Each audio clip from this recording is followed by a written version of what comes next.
I didn't quit sugar. I didn't go low carb. I didn't restrict anything. I just changed 2 things and my sugar cravings pretty much disappeared. And today I'm going to show you these 2 strategies that I used with 0 deprivation and restriction. So the first strategy is about working with your body and giving it what it actually needs instead of sugar. And the second strategy is a really playful one. It has to do with working with your brain. It's a little bit of a trick that interrupts your brain's habit loop and then eventually retrains your brain to want less. And whether your thing is sugar or carbs or salty crunchy things or something else, when you're tired, when you're overwhelmed, the craving pattern is the same. And I've seen these 2 strategies work again and again, both in my own routines and with my health coaching clients. So whether you're here because you want to break a craving pattern, or you're on a weight loss journey, or maybe you're starting an anti-inflammatory diet and you just don't know where to begin or how to stay consistent, this is for you. Okay, let's dive in. Strategy number 1. And stick with me because this one surprises a lot of people. This strategy is all about adding more instead of taking away.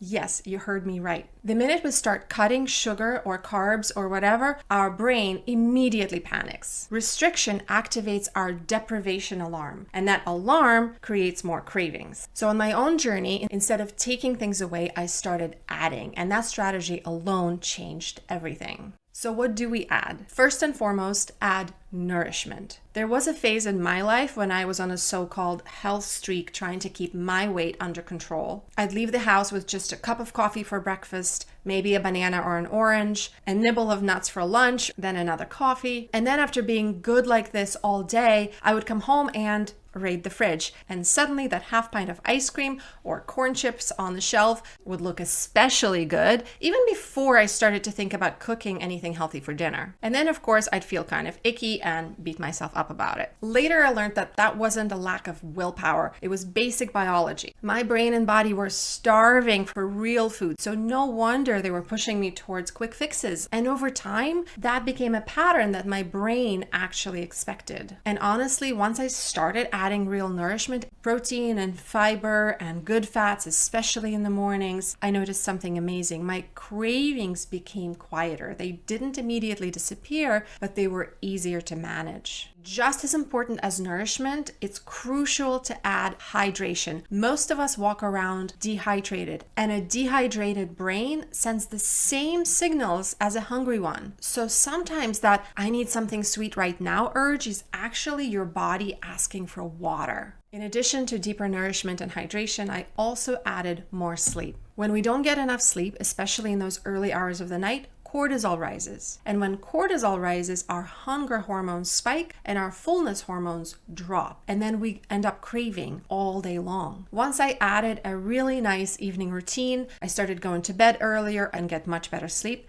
My cravings got even quieter. I also added movement because movement releases dopamine, and that's the same feel-good neurotransmitter that your brain is chasing when it wants sugar. For me, it's lifting weights. For you, it might be hiking. Whatever it is, it all counts and it all helps. When you move your body, you give your body that chemical reward it's looking for, but without the sugar crash and the guilt afterwards. Another thing I realized on my own health journey is on a more subtle level, when we crave sugar, we're actually craving sweetness of a different kind. We're looking for sweetness in our life. So maybe you're feeling lonely or stressed or bored or just wrung out, and there's this sense of lack of satisfaction about life. And we tend to fill that lack, that gap, with things like sugar or carbs or other things that give us that comfort. I've done that myself many times. So one of the most powerful things you can add is real acts of self-care, sweetness towards yourself, and kindness.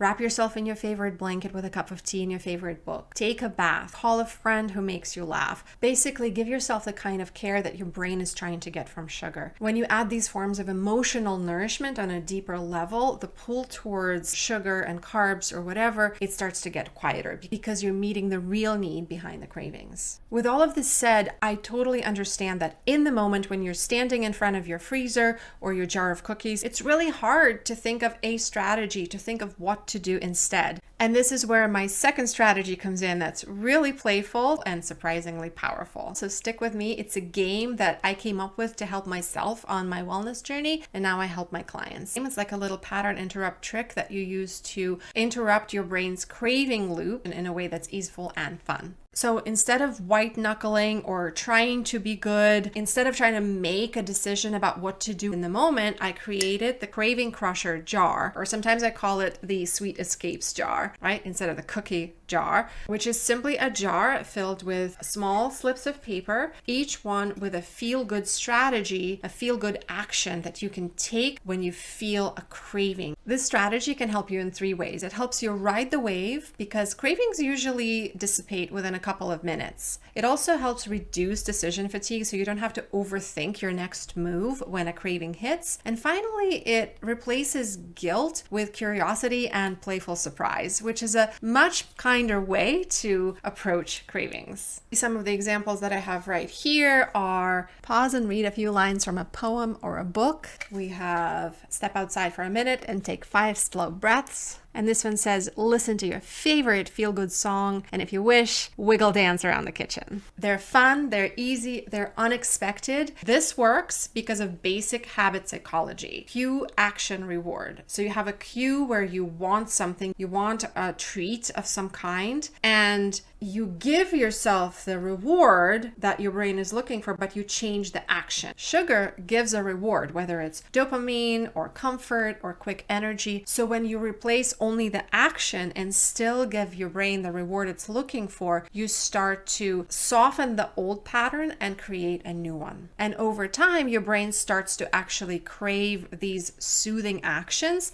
instead of sugar. And that's exactly what happened to me. I used to have this jar on my counter and now I don't need it anymore because I retrained my brain. And honestly, I usually say no to dessert, not because I'm trying to deprive myself, but because I just don't crave it anymore. So it's really easy to make a Craving Crusher jar. You simply cut out a few strips of paper and write out comforting strategies, put them in the jar. When a craving hits, you close your eyes, you reach for one, you read it out, and you take that action. I love that element of surprise. If you want my template, I have 40 plus strategies that are just written on a sheet of paper. You can cut them out to make it simpler. You can download that template. I put it in the description box below and also in the pinned comment below this video. And so I hope this was helpful for you. If it was, make sure to give this video a gentle thumbs up. And if you want to understand cravings deeper, watch this video next where I talk about how stress and cortisol actually create more cravings and contribute to things like belly fat and inflammation. And if you want more practical, gentle strategies like these,